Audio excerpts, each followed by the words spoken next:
Hello, my lovely folks. Welcome back to the East-West Show. Jack Chow with G&E TV. We know that ever since inauguration, President Donald Trump makes a headline almost every single day. And early in the morning, every day, you see something new about him. Everything is cross-line, right? And everything is headline. Everything is important. And if it is now we have a saying that Trump is the world. Trump is Trump of the world. That's a new term, Trump of the world. So he's getting bigger now. He is. Is he getting bigger for the better side, or is he getting bigger not for the better side? We are not sure yet. But noticeably, very, very noticeably, lately his first foreign trip to the Middle East was something that lots of people give thumbs up for, right? Today, in doing analysis about his trip, I have my good friend, my lovely friend, big friend, Ken Hemming joining me. I want to borrow his set of beautiful brain without having to argue with him about the trip, right. The first foreign trip made by President Donald Trump of the United States of America, Trump of the world. How about that? I love it. Okay. Now, welcome my good friend Ken Hemming to the show, please. An honor to be here with your viewers and discuss one of the most incredible weeks in American history. Okay, very good. And I like the definition, the most incredible weeks of American history, right? So that gives me a general picture of your impression about his trip. So speaking of that, though, why don't you start from exactly here? Yeah, I really like to. And what's happened, number one, it helps that we have airplanes where you can fly fast now, so you can get to a lot of places on planet Earth in a short period of time. Especially you have an airplane that has a golden absolutely, it's a nice airplane. Doorknob. Yeah, not any nicer than his own personal jet, though. All right. But in 1 week, President Trump had made his first foreign trip where he, number one, is seen, visiting, and friendly with King Salman of Saudi Arabia. So he spent time and addressed 55 Muslim leaders of countries that are primarily Muslim in a speech that left me so proud, so thrilled with the possibility of a better relationship and more organized Muslim opposition to radical Islamic terrorism. Now, I don't know if it'll come true or not, but he was greeted with honors, you know, reserved for a king, and they treated him with such respect. And even one time, King Solomon called him Your Highness. But and again, whenever you see so many Arabs together, their robes are beautiful. They're just very interesting, yeah, okay. All right. You know, and they're all white and they're thing on the top and that. It's all because it gets very hot over there. It allows for a lot of ventilation, keeps the body more cool, and it just really works. So I kind of like that. Okay. All right. But so that's okay. Then after that, and we should discuss each of these individually, Jack. Okay, after sure. that, All he right. goes to Abbas, who's the Palestinian leader, and of course the discussions are all surrounded. Is there a chance for peace? Okay. And both parties have to compromise extensively to do that. President Trump, the first time ever a sitting president of the United States, went to the Wailing Wall in Jerusalem, touched it, felt it, was moved by it. A very wonderful statement of unity, and it was exciting. Then he goes to Italy, and there's President Trump with the Pope Francis, who very much from Argentina is a socialist. And he has said very horrible things about President Trump, like anybody that wants to build a wall cannot be a Christian. Of course, the Pope has a 25-foot high and thick wall that was built to keep the Muslims out of their center. But you know, so there's a little hypocrisy. But to see them kind of warmly discussing for about 30 minutes, I stayed up like 1:30 in the morning just to see the pomp and circumstance. And it was, you know, in the Vatican. I haven't been there, but I'd like to visit the Sistine Chapel before I visit heaven. Okay, that'd be nice. Okay, all right. And then, so the three major religions, so to speak, Christianity, Judaism, the Palestinians, and then the Pope over there. It's like all within like 4.5 days. Unbelievable. Then he moves on to a NATO meeting, which is primarily exists after World War II for people to mutually commit to protect each other if anybody is attacked. And he gives a very straightforward speech again about, you guys owe us money, because the contract calls for 2% of the gross national product to be paid to NATO to help fund the defense necessary when somebody's attacked. And the cameras catch everybody. Some people that don't pay their 2% are snickering and giggling because they're just ignoring him. That's a big mistake on their part, okay, in my opinion. Now today he's at the G7 Summit Conference, which is a financially oriented thing, and we'll see what happens there. But in a 9-day trip, and I'm not sure whether he comes back tomorrow or the next day, it's incredible. It's never happened. And even on the radical media that we have, there's been some very positive comments. And this is in comparison with President Obama's first trip, which was an apology tour, and he's bowing down to everybody, you know, in submission to America's bad history. Well, we don't have a bad history, okay? We don't have a perfect history, but nobody else does either. All right. So anyway, I talk too much. I apologize, but I feel so fulfilled in my heart, in my soul, and proud that this president's representing us. Number one, you're okay. Number two, you're not talking too much. You're talking to the exact right extent. Thank you, Jack. And I like that. And by the way, I like your statement about your take about the trip, the first foreign trip, which is important to a president newly coming into office. Yes. Right? And to Donald Trump, lots of people see his trip differently, from different angles, if not perspective. I'm not asking questions to find the fault in the trip. I just want to make sure that we understand his trip fully, 100%. First question, was this trip well planned or impromptu? Absolutely flawlessly planned. You can't hit the three biggest religions. You can't hit NATO. You can't hit the G7 all in 9 days without flawless planning. It has been well planned. Yes. Flawlessly well planned. And I also want to express like my pride in the First Lady, Melania Trump, and his daughter Ivanka, how with what dignity they have performed and with how well they have been received. And that's very exciting. And how do you comment about him speaking to 50 Muslim country leaders? You know, I was breathless watching it because he's talking to people. My question comes from go ahead. Yeah, he's talking to people, many of whom conceptually support radical Islam terrorism. That's exactly what I'm asking. Right. Even among themselves, they are not on the same boat. Oh, a lot of them are not on the same boat. They're kind of fighting each other all the time. Yeah. They argue each other all the time. And they call it the get them out speech because he says, get them out of the mosque, get them out of the community, get them out of your country, and get them off planet Earth. It was phenomenal, okay? And so, but what he did, he talked straight with a very straight face. He wasn't being offensive, he was being honest. Because if we still allow, and also, by the way, during the trip in Manchester in England, 22 people are killed by a radical Islamic attack, and 60 injured.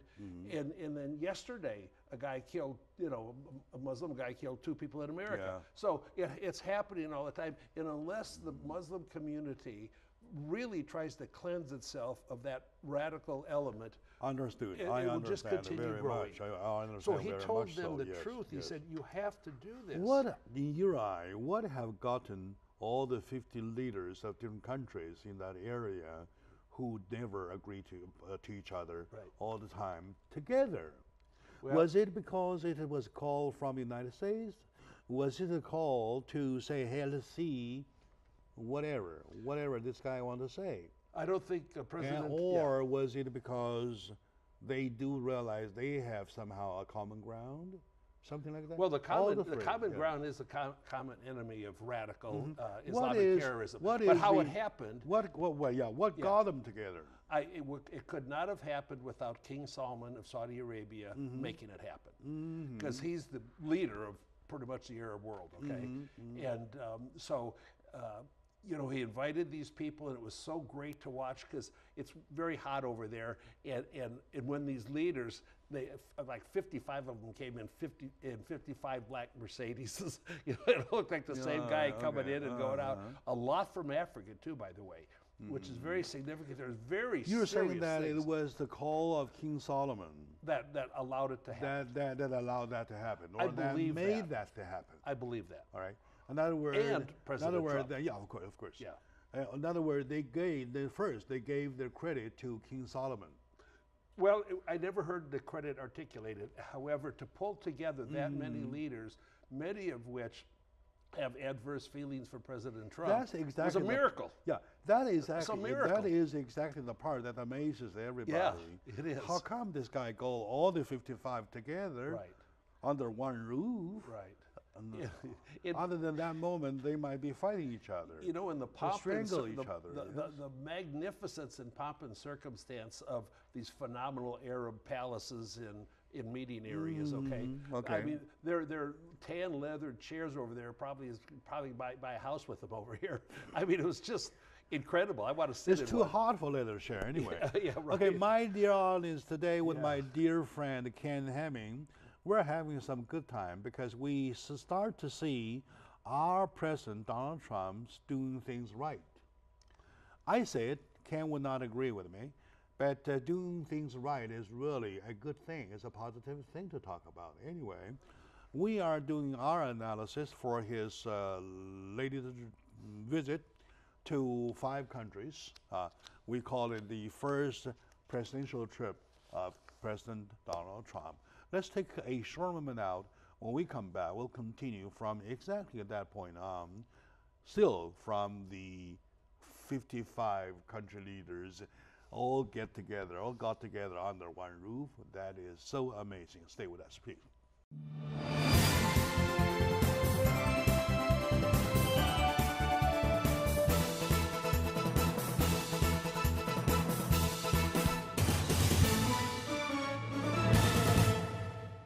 Hello, dear folks, my lovely audiences. Welcome back to the show. Good morning, good noon, good afternoon, good evening, whatever, depending on where you are, because it's a cross-line show. Anyway. Yes. With my friend Ken Hemming, a political commentator and writer himself, a philosopher, in my eye, we're talking about a comment from a strong Republican. Constitutional originalist. Constitutional originalist. That's me. Talking about Donald Trump, his first foreign visit. Right. It was a good one, and I would say I'm under the impression that he did the right thing in the right way at the right moment.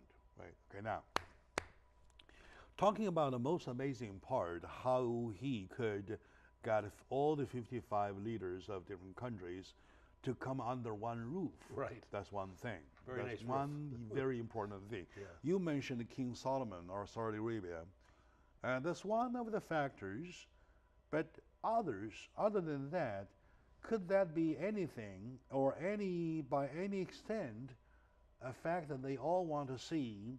Let's see what this guy has to say for his first visit. Yeah, I think Anyway. that's a big part Like of say, it. Right. like say either testing water, or curiosity, Curiosity. or anything. Curiosity, definitely. Curiosity on those leaders' parts, because we haven't had a president, an outsider like Trump, who does not swim in the swamp of Washington, D.C., where both the Republicans and Democrats are more interested in their own power, in their own reelections, than they are in serving the people. And that's both sides, and that's what got me pretty upset. Okay, but so yes, everybody's curious to see the president. And then this is a really great anecdote. The Pope Francis, when he was talking to Melania Trump, President Trump is 6'2", about 230 pounds, and Pope Francis is a petite fellow. Okay. And he also knows a lot about Slovenia, where Melania comes from. And he said to Melania, "What do you feed this guy anyway?" Okay, because he's big. And then they talked about Slovenian dishes. Okay, that could be fattening, I guess. Okay. But it was just still. But it's because the whole point is the humanity that was shared in these things. Still focus on the Islamic countries. All right, let's do that. Right. And we'll move on elsewhere. Sure. I know that ISIS, fighting against the ISIS, might find a common ground amongst themselves. That's one thing. Hopefully, most of them. That's one thing. Hopefully, at least most of them, because there are more people who want to die. I mean, no, afraid of dying than people are willing to die. That's right. That's a logic, right? Okay, now the conflict is that. By the way, I haven't read or heard the whole speech at the meeting. At the meeting. Only here and there, right? You have. Yeah, several times. Let me ask you one thing, that when he approaches to a point of fighting against the ISIS is a common ground for everybody of you guys here, yes, including me, myself, how does he differ himself with the point that's included in his travel ban, which even this morning on my way to work, I heard about denial of the ban. And I'm 100% supporter of the ban. Of limiting. Now, no. We'll talk about that when we're done with my question. Yes, boss. My question is that, thank you very much. I love you for that. Yeah. The question is how does he balance anyway? Well, I don't think he didn't make any specific comments about that. But if you look at Europe, Jack, where they went borderless for a while, okay, with the European Union, and you could go back and forth from country to country, and how many terror attacks and people have died over there, it just makes sense. If they're not here, they can kill you. Okay, no. But we're not talking about what should be done. We're talking about what it is here. Here is that we see a conflict in the eye. Let's see. Let's just play in the shoes of those leaders, those 55 leaders. Yes. Right? Okay. What they would think about the conflict in between what he says at the conference and what is included in his travel ban. He is telling them, he told them very clearly, succinctly, that he would like them to do exactly what he would like us to do: keep them out of your country. Get them out of your country. Okay, so he's asking and pleading and begging and cajoling that they do exactly what he would like to do. That if they're not in your country, then your people won't be killed.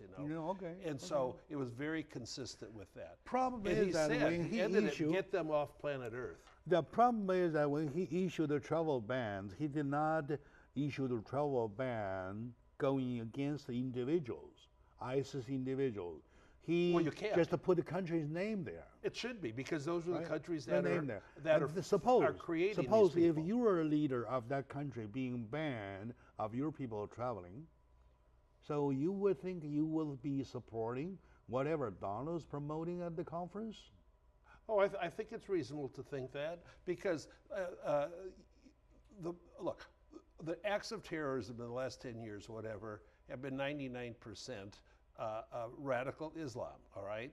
And so why would you, because it's impossible to vet people, to check them out, to see how their soul is, okay, how clean their soul is, and how much they want to assimilate into American culture. Are you saying the Islamic leaders will still be happy to say, okay, you ban my people from traveling your country, and I'm still supporting your He is asking them to ban them from their own country. He said, get them out, get them out. And so, yeah, I mean, it's very consistent. And I'm not upset if some country doesn't want Americans to go there, okay, that's fine. What do you get upset about? I mean, it's just a more general way of trying to protect our country. In this case, Australia doesn't. Australia doesn't let anybody in. Japan doesn't let any of these people in. None. And they're smarter than we are. Never did get Australian president issued a travel ban.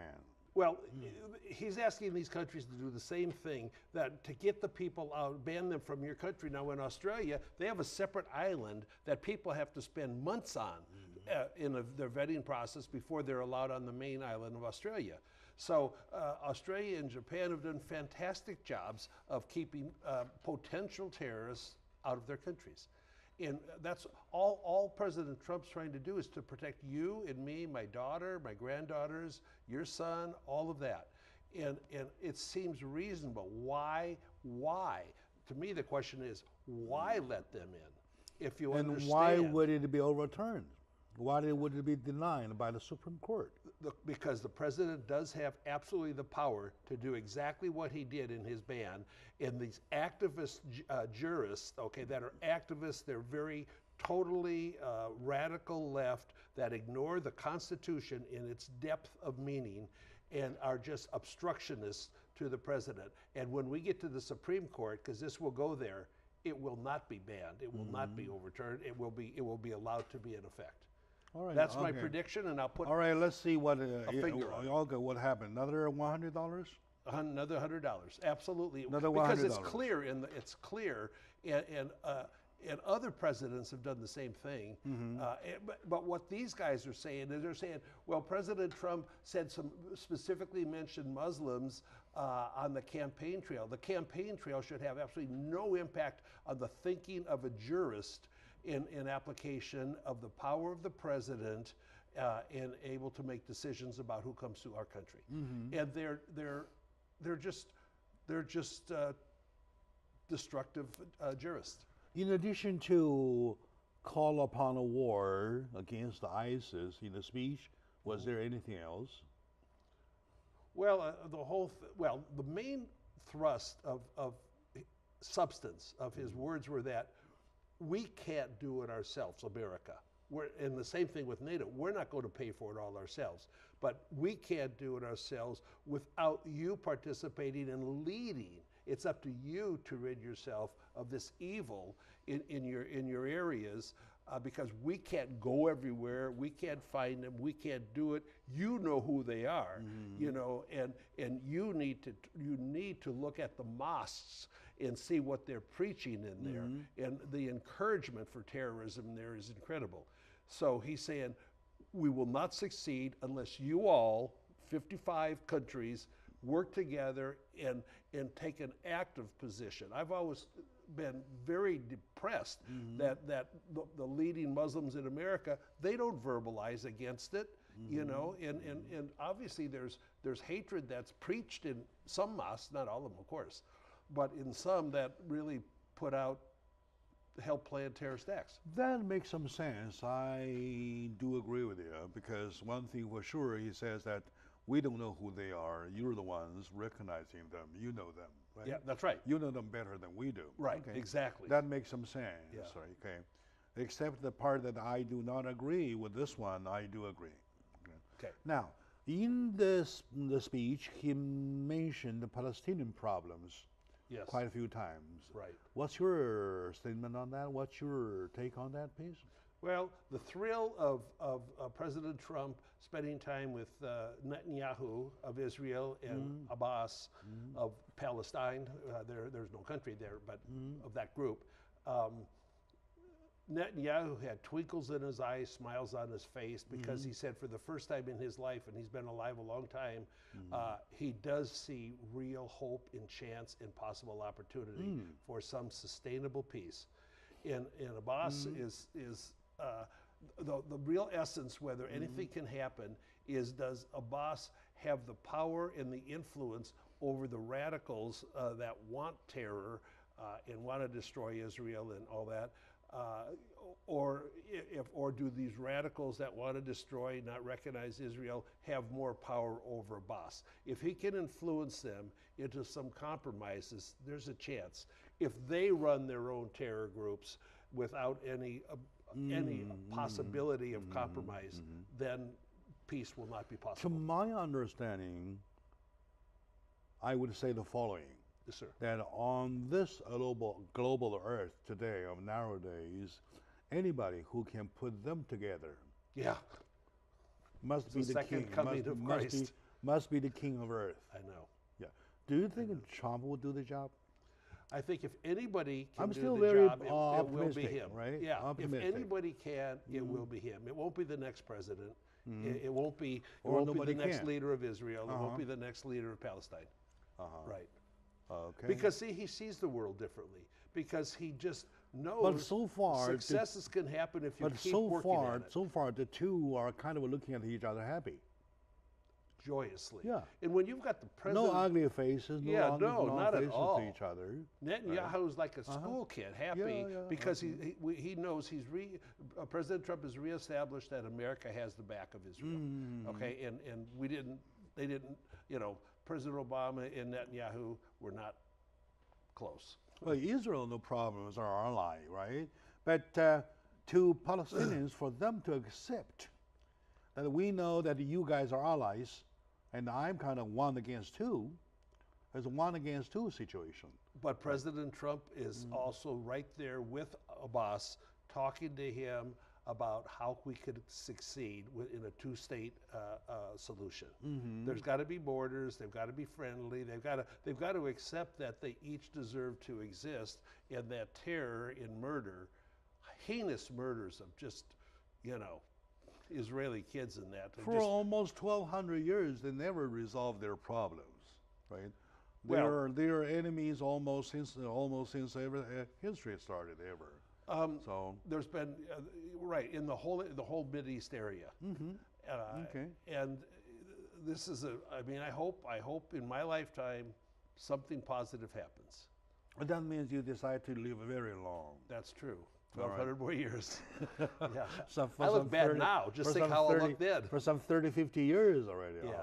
From now on, right? Yeah. Okay, very good. Let's do 50. Yeah. All right, my dear audience, with me, my good friend Ken Hamming, who decides to live another 50 years, saying that he probably will live to see the day when Palestinians and Israelis are coming together. Let's shake some hands. With the push of President Donald Trump, which he did it right, I believe, a very goodwill, that I believe. So Righteous intention. let's take a short moment out in commenting the first foreign trip made by Donald Trump. When we come back, we'll pick up other issues such as Europe. So stay with us, please.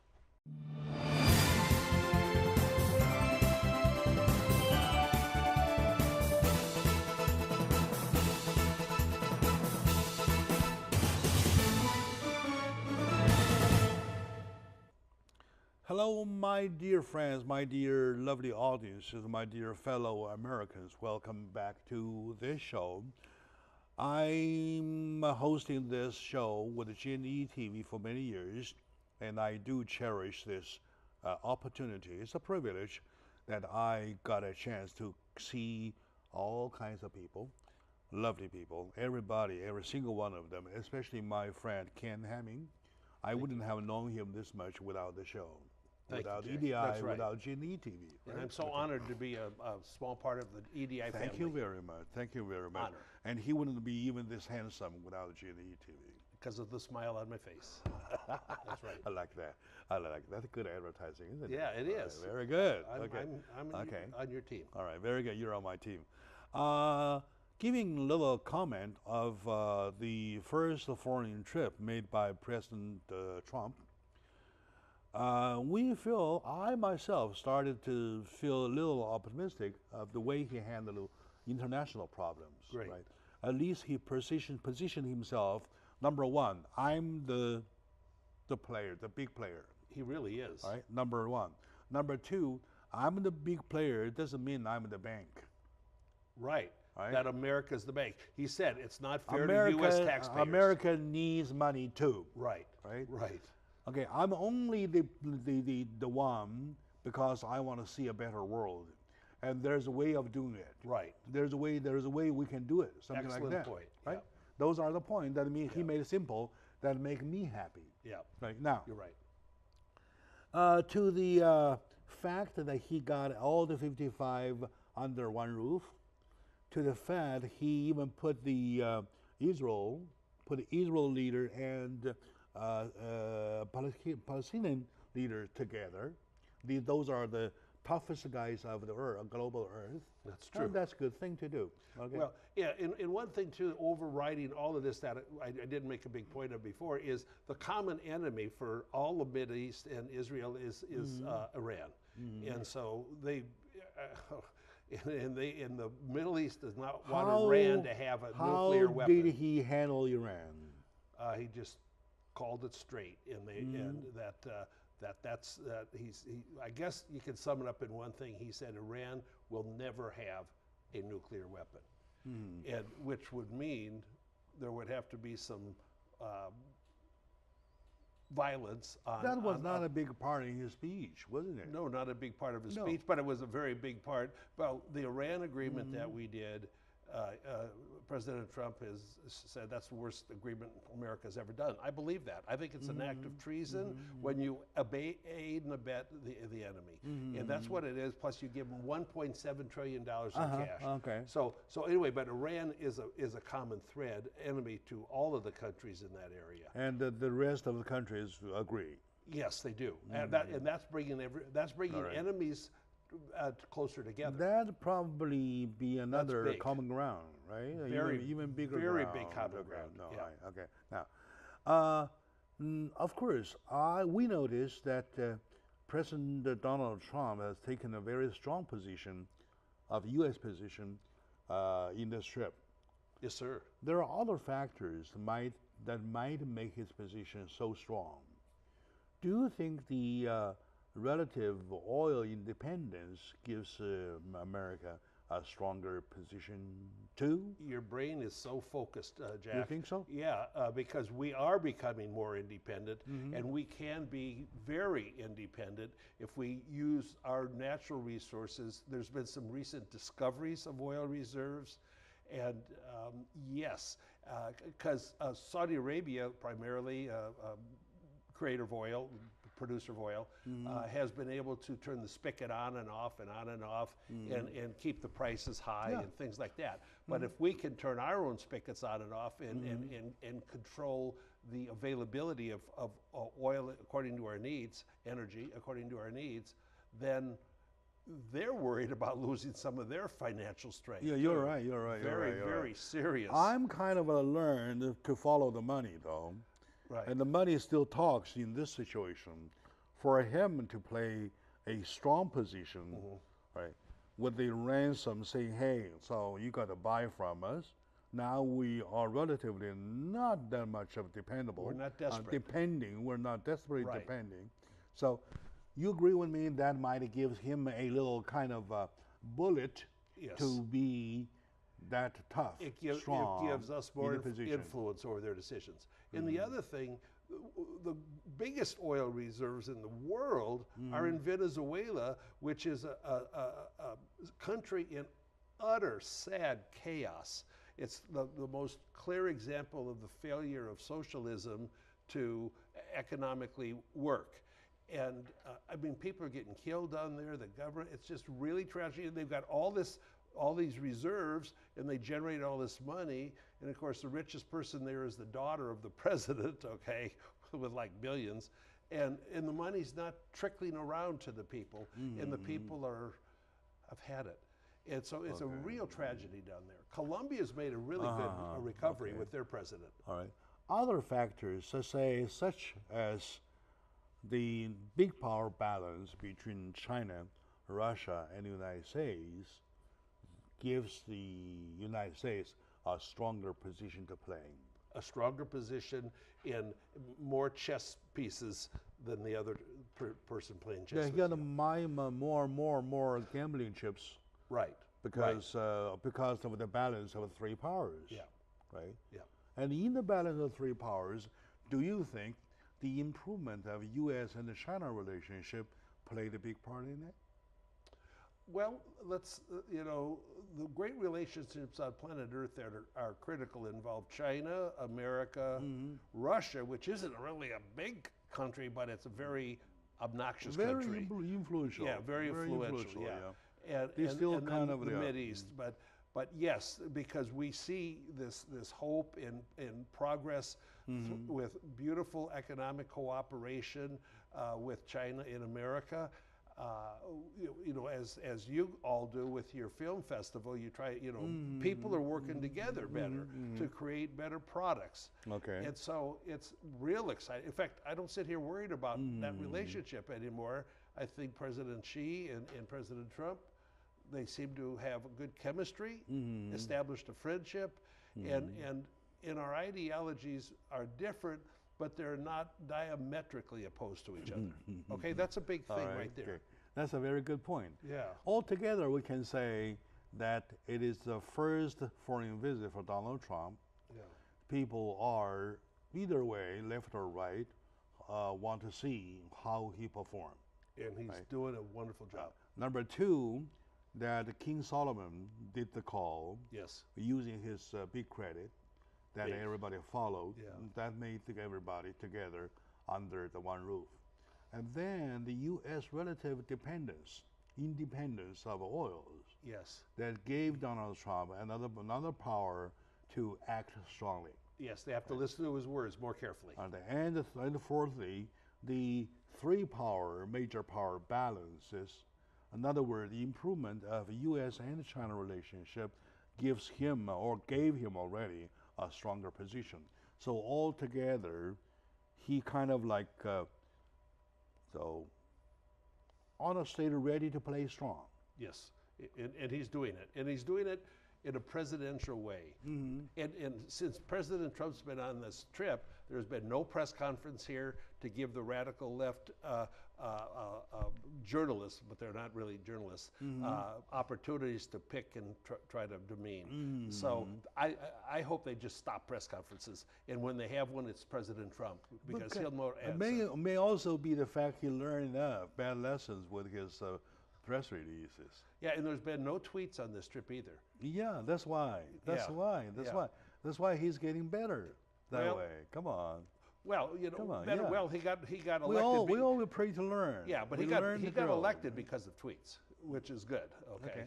Yeah. So that's the other side of the story. Right. Okay. Now, also to Europe, to NATO, we know he backed off from TPP, right? Yes, sir. The partnership. Yeah. The Pan-Pacific Partnership. Trans-Pacific Partnership. And he also gave NATO a big criticism. Yeah, he gave him a wake-up call. About the 2%. Yes, right. So was he still welcomed by them? For this visit? Like, Jack, I'll say this. I looked at the faces carefully for all the people that were there from NATO. I don't think he was warmly welcomed by all of them at all. He was allowed to be there because we're a big country, right? Yeah, and for example, he has made some other recent observations about Germany and some of its power, and President Trump and Merkel, their leader, I think are convivial and can talk, quote, man to man. They both have great power, quote, and but he's made some comments that are, I think, truthful about, Germany's got 80 million people. They let in 1 million refugees, and they've had utter chaos since then. Their economy's been hurt really bad. A very small percent of these refugees are working. Yeah, we start to see the consequence already. The consequences are incredible. Are severe. Right. The severity is showing. And then in Britain, of course, got out of the European Union now. It's going to take a while. It's not fully affected yet. But they didn't want people in Switzerland just telling them who you got to take into your country. And I don't blame them. Yeah, that's it. Yeah. Does that mean the call he made would push them or make them actually to do the 2%? It won't. But some And will. then- Some will. For example, Greece, one of the most disastrous countries on planet Earth, although lovely in history, they're 2.3%. So, and they have just a horrible economy. And so they're just 5 of the 28 are doing the 2%, but so maybe it'll grow to 12 or 13 or something. It'll get up there. And Trump still says, we've got your back, but we're not going to pay for your whole back. You've got to pay for your own back. All right. Contribute to your own back. In other words, the U.S. will gradually back off from its obligation, quote unquote. No, I don't think NATO. so. Article 5 of the NATO treaty commitment can't be weakened because we all need each other. We need each other. I know, Yeah. but So we're not gonna, we used to do too much. right, to NATO. too much. Well, Now we'll do something in a more we do balanced something way. in a more acceptable way to taxpayers here. Right. Okay, you guys Correct. need to do your own. Right. If you do not need your own, I have limited ability of doing it for you. Yeah. Am I right? And Vice President Pence just gave a commencement speech to the U.S. Naval Academy, and he said, the era of military cuts in funding is over, and we're going to we really are weak in war-ready troops and ships and planes. We're very weak right now, and then they talk about how weak we are, and that just tells everybody else they can have more bravado and try to get away with more, like Russia. All right. So we've got to build up, which is what's happening, and then this thing, in the new budget, we could do another show about the new budget. That would be the budget proposal. I mean, he's reducing the growth in food stamps. Oh, that's so bad. That's so bad. There's so much fraud in food stamps. We have to cut No, spending. you're right. And that I support. Yeah, and charity is charity. And even immigration fraud, Yeah. Oh, which yeah. is related to social benefit. all the frauds. Yeah. Yeah, all kind of fraud. And Dr. Carson, he said, when we help our poor people, they can't have a car, 2 TVs, and air conditioning. They're too comfortable At because least there's you no have to reason, there's no behave. motivation to get a job. Yeah, you do not commit a criminal act. Right. Right. That is the very basic. Otherwise, you got kicked out of the country. Right. That's for sure. All right, good. Money-wise, Donald Trump is sober, that I know. He's been a businessman. We all know. We all understand that. And we can accept that as a big credit, that as businessman, he does know how to play the dollar game. The dollar game being that on a bigger and the grandest level, you're talking about whole country involved in NATO. We're doing their part. Yeah, we are. Which is unfair. Funding their part. Okay, very funding, right. Okay, now, let's take a very short moment now. When we come back, we have other issues to pick with my good friend, Ken Hamming, regarding Donald Trump, his first foreign visit. So, stay with us.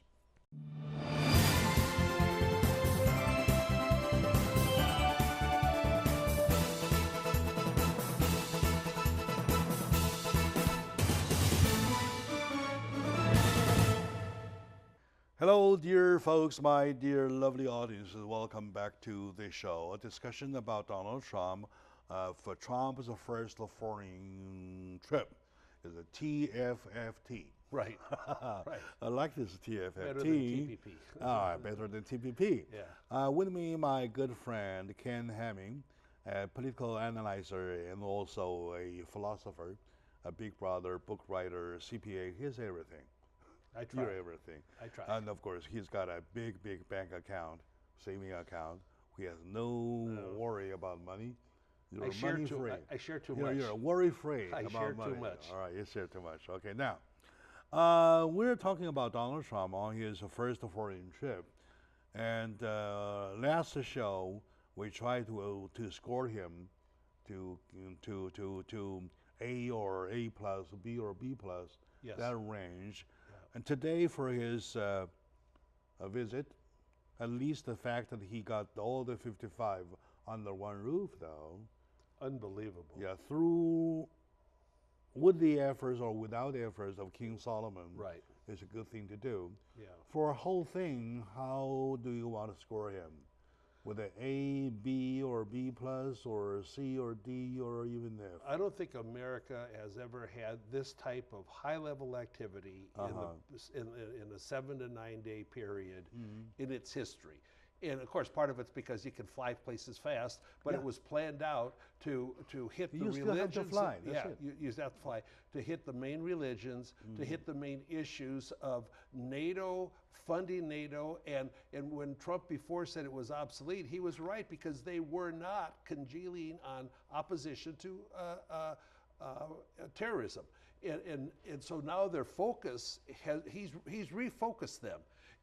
And so now it's not obsolete. So like the media that doesn't like Trump says, oh, he flip-flops, they're obsolete, they're not obsolete. He made them not obsolete anymore because I don't know why they weren't going crazy about terrorism. And now in Europe, you know, Europe's open borders, but so right there with NATO, there's a change of focus, financial and also the purpose of NATO. The purpose of NATO now very much, including the Mideast, the focus is on terrorism, getting rid of it. So those are big changes, and they're good. All right, good, very good. In addition to that, how would you think that he will handle the European Union problems? Well, I will say because we're involved one way or the other anyway. Yeah, good point. I was just going to say it's their problem, but for example, President Obama before encouraged Britain to not exit the European Union. So he was over there campaigning for that, okay? And of course that didn't work, and Britain made a big statement. Now, what other countries might follow, okay?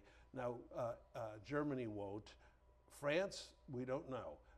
Not yet. They have a new President Macron who would let go of Trump's hand in this handshake they had. You can just see it for hours on TV.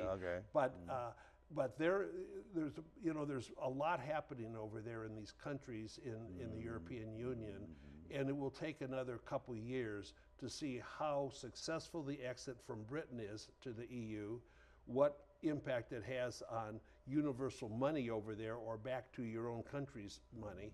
So there's a lot of unknowns, but the economy of Europe hasn't been fantastic, and what would be the future? Their tourism's way down. I wouldn't What go there would again. be the future in your eye, even with the efforts of Donald Trump? I think the European Union Reunite? No. I think it will probably forever break dissolve. up. I think ultimately, I'll bet it breaks up. But I'm wrong on a lot of things on planet Earth. Well, this is only a final move. Yeah. Only a final, but then not much left anyway. And of course, France and Germany have a lot of power in what's left in there without Britain. Because a lot of the other countries are pretty small. Okay. About the UK, right? We just heard about the attack in Manchester. That was bad, very bad. Very bad. And the UK and the United States were always allies, right? So at this special moment, the specific moment, though, how do you think Donald Trump shall react? He did say that we're behind you all the time. We will be behind you. So is there anything jointly like those back to during Bin Laden time, right? Yeah. There is a UK and US joint attack or something. Right. So do you expect something of that nature to happen? Well, there's one very serious issue right now going on between Britain and in America, and that is, we share top secret information, and with the leaking that's going on, the huge problem in America are these people in the government that are opposed to Trump and leak out things that they think will be damaging. And they leaked out the name of the bomber in Manchester on a premature basis. In England, in Theresa May, their leader, very upset about it. Now, Trump didn't leak it out. They're blaming Trump, but you can't blame Trump for really, there's a lot of treason going on in government officials in America that only want to damage and destroy President Trump rather than represent our people, and they're weakening the security of our own country with all these leaks that are inappropriate and in truth treasonous, okay?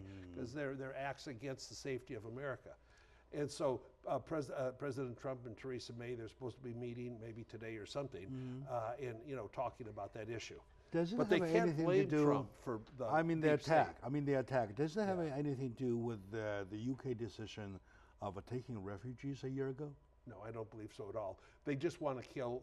And the evil of this is they were targeting young girls who are the main fans of Ariana, the singer that was there right after the concert, and the guy blew himself up right where all these young people were exiting. That it can't be more evil than targeting innocent youth. That's the evil. It's an incredible description of how evil can be. Little kids.